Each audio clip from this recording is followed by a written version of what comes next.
FinSharp Global Academy, MEC, CEC, BCom, BBA చదివే విద్యార్థులకు #1 coaching academy for CA, CMA, CIMA, ACCA, CMA US professional courses. నమస్తే, welcome to Suman TV news. నేను మీ సాయి. నామినేషన్ల పర్వం కొనసాగుతున్న సందర్భంగా ఏపీ ఎలక్షన్స్లో ప్రముఖులందరూ కూడా నామినేషన్ దాఖలు చేశారు. పవన్ కళ్యాణ్ కూడా నామినేషన్ వేయడం జరిగింది. అయితే పవన్ కళ్యాణ్ నామినేషన్కి సంబంధించినటువంటి తాజా ప్రచారం లేదా వార్త జన సైనికులకు లేదా పవన్ అభిమానులకు కొంత ఆందోళన కలిగిస్తుంది. దాంతోపాటు ర్యాలీలో జాతీయ జెండాను పట్టుకున్నారంటూ మరొక వివాదానికి తెరతీసినట్టుగా అయింది. సో ఈ రెండు కారణాలు ఇప్పుడు వచ్చేటువంటి ఎలక్షన్లో పవన్ కళ్యాణ్కి ఏమైనా ఇబ్బందిగా మారుతాయా? నామినేషన్లో నెలకొన్నటువంటి ఆ మిస్టేక్ కారణంగా ఏమైనా వార్త ఏమైనా వచ్చేటువంటి అవకాశం ఉందా? తిరస్కరణకు సంబంధించినటువంటి అవకాశం ఏమైనా ఉందా? దీనికి సంబంధించి మనం మాట్లాడదాం. మనతో పాటు Suman TV news chief editor Keshav గారు ఉన్నారు. సార్ నమస్తే. రెండు అంశాలు, ఒకటి నామినేషన్లో పవన్ కళ్యాణ్ ఎడ్యుకేషన్ క్వాలిఫికేషన్కి సంబంధించి మిస్టేక్ చేశారనేది ఒకటి, ర్యాలీలో జాతీయ జెండా పవన్ కళ్యాణ్ పట్టుకున్నారు, అలా పట్టుకోవడం కరెక్ట్ కాదంటూ ఈసీకి కంప్లైంట్ చేసినటువంటి అంశం ఇంకొకటి. ఈ రెండు పవన్ కళ్యాణ్కి ఏమైనా ఇబ్బందిగా మారబోతున్నాయా? పవన్ కళ్యాణ్ నామినేషన్ వేసినటువంటి విధానం, ఆయన చేసినటువంటి ర్యాలీ, తర్వాత ఆయన వెనక వచ్చినటువంటి జనసందోహం, ఇవన్నీ చూసిన తర్వాత కొన్ని కొత్త రకం ఆరోపణలు, విమర్శలు ఆయన పైన లేవనెత్తేటువంటి ప్రయత్నం జరుగుతున్నట్టుగా కనిపిస్తుంది. అందులో భాగంగానే ఇవన్నీ మనం చూడాల్సి ఉంటుంది. పవన్ కళ్యాణ్ డీటెయిల్గా తన అఫిడవిట్ దాఖలు చేశారు. అఫిడవిట్లో ఆయన ఆస్తుల వివరాలు, ఆయన పైన ఉన్న కేసుల వివరాలు, ఇవన్నీ కూడా అందరూ వివరించినట్టుగానే ఆయన కూడా వివరించారు. ప్లస్ ఆయన గవర్నమెంట్కి ట్యాక్స్లు ఎంత కట్టాడు, అవన్నీ కూడా ఒక డీటెయిల్ నోట్ రిలీజ్ చేసింది జనసేన పార్టీ. సో ఇది ఒక ఆస్పెక్ట్. రెండో వైపు నుంచి చూస్తే ఆయన సబ్మిట్ చేసినటువంటి అఫిడవిట్లో ఉన్నటువంటి లోపం, అది ఎక్కువ ఫోకస్ చేస్తూ మాట్లాడుతున్నారు. SSLC అని. SSLC అంటే మనం ఇప్పుడు 10th క్లాస్ SSC అంటాం, అంతకుముందర SSLC అని, అంతకుముందర మెట్రికులేషన్ అనేవాళ్ళు. సో ఏదైనా ఈక్వల్ టు 10th క్లాస్. ఆయన ఏమైనా నకిలీ సర్టిఫికేట్ ప్రొడ్యూస్ చేస్తేనో లేదా లేని క్వాలిఫికేషన్ రాసుకుంటేనో అప్పుడు సమస్య అవుతుంది. SSLC అనేది ఒక టైపో ఎర్రర్ కింద కూడా కన్సిడర్ చేయడానికి అవకాశం ఉండొచ్చు. అలానే SSCకి SSLCకి చిన్న తేడా ఏంటంటే సెకండరీ స్కూల్ లీవింగ్ సర్టిఫికేట్ అని చెప్పని అక్కడ అంటారు, ఇక్కడేమో సెకండరీ స్కూల్ సర్టిఫికేట్ అని ఇక్కడ అంటారు. బహుశా ఇది ఒక 30-40 ఏళ్ల క్రితం ఆ SSLC సిస్టమ్ ఇంకా ఎక్కువగా కాలం కూడా అయి ఉండొచ్చు, ఒక 50 ఏళ్ల క్రితం ఉండి ఉండొచ్చు. ఎందుకంటే 84లో ఈయన చదువుకున్నట్టుగా చెప్పారు కాబట్టి బహుశా 70sలో అప్పుడు ఉండినటువంటి విధానం అయి ఉండొచ్చు. కానీ అది పెద్ద బ్లండర్ అని పరిగణించేంత అవకాశం ఉంటుందా అంటే డౌటే. అది ఎన్నికల కమిషన్ నియమావళి ప్రకారం ఏదన్నా ఆయనకి లేని అర్హతలను ప్రొజెక్ట్ చేసేటువంటి ప్రయత్నం చేస్తే అప్పుడు సమస్య అయ్యేటువంటి ఛాన్సెస్ ఉంటాయి. పైగా ఇంకోటి ఏంటంటే SSLC అని బ్రాకెట్లో 10th క్లాస్ అని చెప్పని మెన్షన్ చేశారు. సో అక్కడ ఒక క్లారిఫికేషన్ వచ్చేసింది. ఇప్పుడు ఇంటర్మీడియట్ ఇంతకు ముందర PUC అనేవాళ్ళు. సో అది ఒక క్లారిటీ ఉంది కదా, PUC చదువుకున్న వాళ్ళు PUC అని చెప్పేవాళ్ళు. ఇక పొలిటికల్గా చేసేటువంటి విమర్శలకి ఎలక్షన్ కమిషన్ రియాక్ట్ అవ్వాల్సినటువంటి అవసరం పెద్దగా ఉండకపోవచ్చు. అలానే దాని మీద అసలు ఆయన ఎక్స్ప్లెనేషన్ అడిగేంత అవసరం కూడా రాకపోవచ్చు అని నేను అనుకుంటున్నా. SSLC 10th క్లాస్ బ్రాకెట్లో ఉంది కాబట్టి అంత ఎక్స్ప్లెనేషన్ తీసుకోకపోవచ్చు అనేది ఒకటి అనిపిస్తుంది. కాబట్టి అఫిడవిట్లో ఇంకా వేరే కొత్త లోపాలు ఏమైనా ఉన్నాయా, కొత్తగా ఏమైనా కనిపెట్టేటువంటి లోపాలు ఉంటే అప్పుడు చూడాల్సి ఉంటుంది. మిగతావన్నీ కూడా టెక్నికల్గా ప్రాపర్ ఫిల్లింగ్ చేసినట్టుగానే ఉంది. ఆస్తుల వివరాలు అవి అంటే ఆయన ఎప్పుడు కొన్నారు ఏంటి అని, ఇప్పుడు 10th క్లాస్ ఎగ్జామ్కి 1 minute లేట్గా వస్తే లేటే 1 minute. మొన్నటి వరకు మనం MSET ఎగ్జామ్స్ చూసాం ఒక నిబంధన, 1 minute లేట్ వస్తే ఇక ఆ లైఫ్ ఆ సంవత్సరం పోయినట్టే ఉండేది. కాబట్టి 1 minute ఈజ్ 1 minute. 1 minute కదా అంటే ఇప్పుడు ఎలక్షన్ సిస్టంలో ఒక్క ఓటు కూడా గెలుపుని డిసైడ్ చేస్తుంది కదా. సో ఒకే ఒక్క ఓటుతో ప్రభుత్వాలే పడిపోయిన సందర్భాలు ఉన్నాయి కదా. కాబట్టి అంత పెద్ద మిస్టేక్ ఉంటే కనుక అప్పుడు మనం ఆలోచించడానికి ఉంటుంది. కానీ ఇందులో అటువంటి పరిస్థితి కనిపించడం లేదు.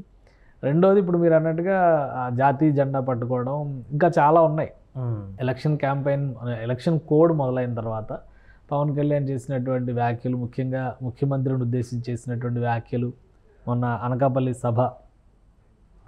సభలో ఆయన మాట్లాడినటువంటి అంశాలపైన ఎలక్షన్ కమిషన్ నోటీస్ ఇచ్చింది.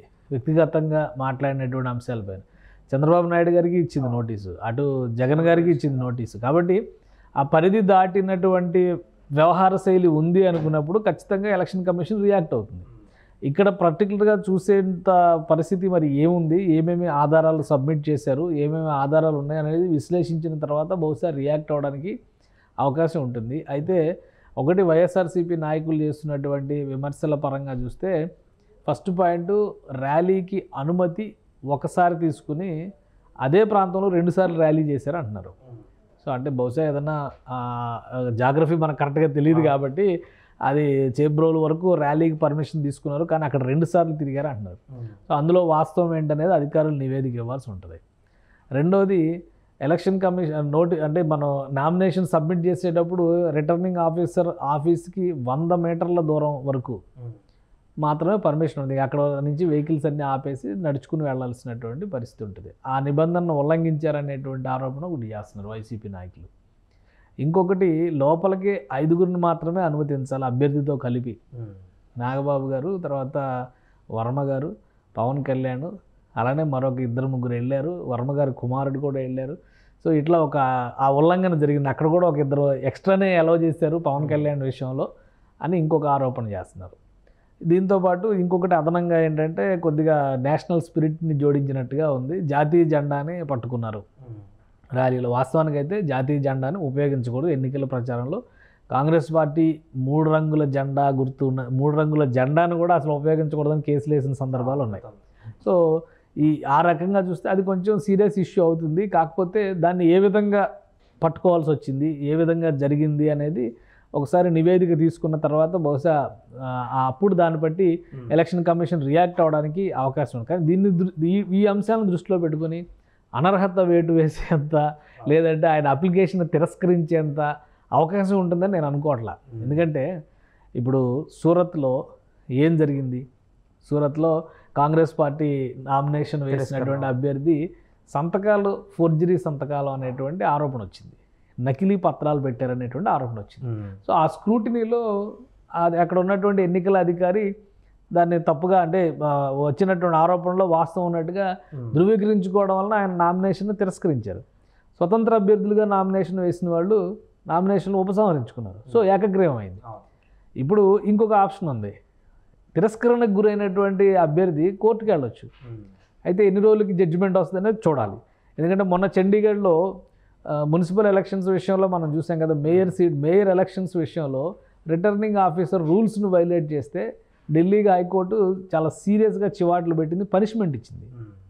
కాబట్టి కోర్టులు ఉన్నాయి పరిరక్షించడానికి. ఒకవేళ పవన్ కళ్యాణ్ జాతీయ జెండాని అవమానించేటువంటి రీతిలో కనుక ప్రదర్శించి ఉంటే దాని మీద ఇచ్చేటువంటి నివేదికను బట్టి చర్యలు తీసుకోవడం, లేదా ఇప్పుడు ఆయన ర్యాలీగా వెళ్తున్నటువంటి సందర్భంలో ఎవరైనా యువకులు జాతీయ జెండాతో ఎదురొచ్చో జాతీయ జెండా ఇచ్చే ప్రయత్నం చేస్తున్నా ఆయన తీసుకున్నారా, లేదంటే అసలు ఆయనే ఉద్దేశపూరితంగా జాతీయ జెండాను పట్టుకొని వెళ్ళారా అనేది క్లారిటీ రావాలి.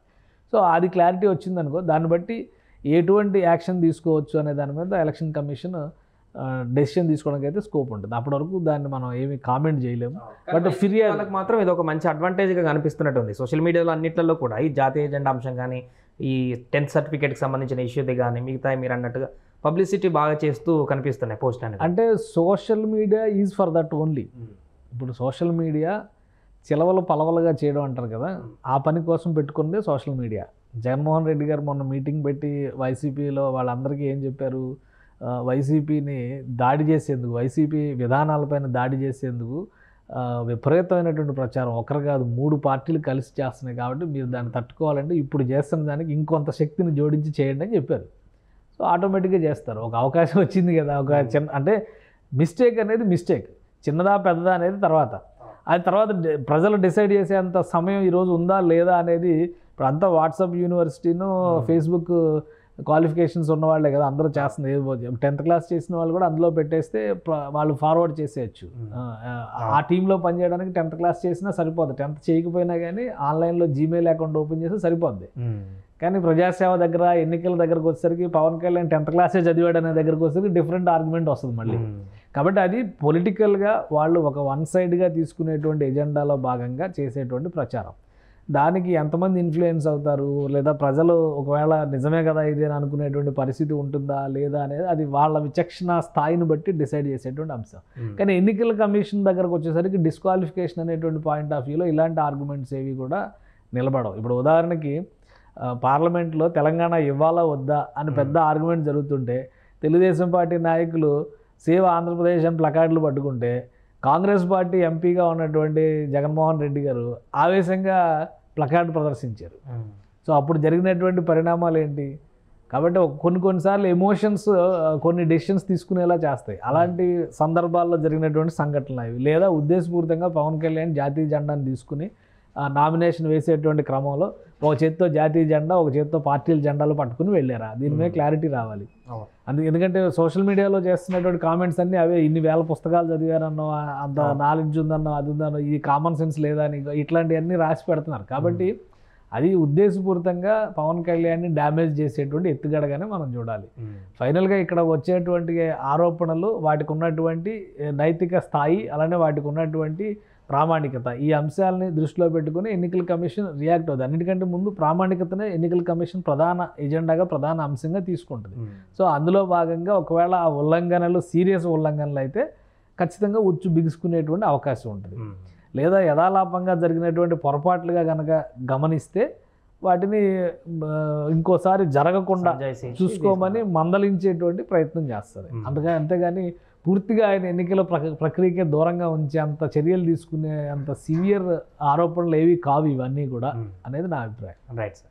సో మొత్తానికి అది పవన్ కళ్యాణ్ నామినేషన్లో పత్రాలలో ఉన్నటువంటి 10th క్లాస్ క్వాలిఫికేషన్ సంబంధించి మెన్షన్ చేసిన వర్డ్స్, అదేవిధంగా జాతీయ జెండాను ర్యాలీలో పట్టుకున్నారనేటువంటి అంశం కానీ, నామినేషన్ అప్పుడు ఎక్కువ మంది లోపలికి వచ్చారనేటువంటి ఇలాంటి విషయాలన్నీ కూడా ప్రస్తుతం సోషల్ మీడియాలో వైరల్ అవుతున్నటువంటి సందర్భంలో పవన్ కళ్యాణ్ పైన ఈసీ ఎలాంటి చర్యలు తీసుకుంటుంది అనేటువంటి అంశాన్ని కూడా విస్తృతంగా వైరల్ చేస్తున్నారు. ఏదేమైనా కూడా దీనికి సంబంధించి ఈసీ ఎలా రెస్పాండ్ అవుతుందో చూడాలి. సుమన్ టీవీలో మీ పర్సనల్ అండ్ బిజినెస్ ప్రమోషన్స్ కోసం కింది నెంబర్కి కాంటాక్ట్ చేయండి.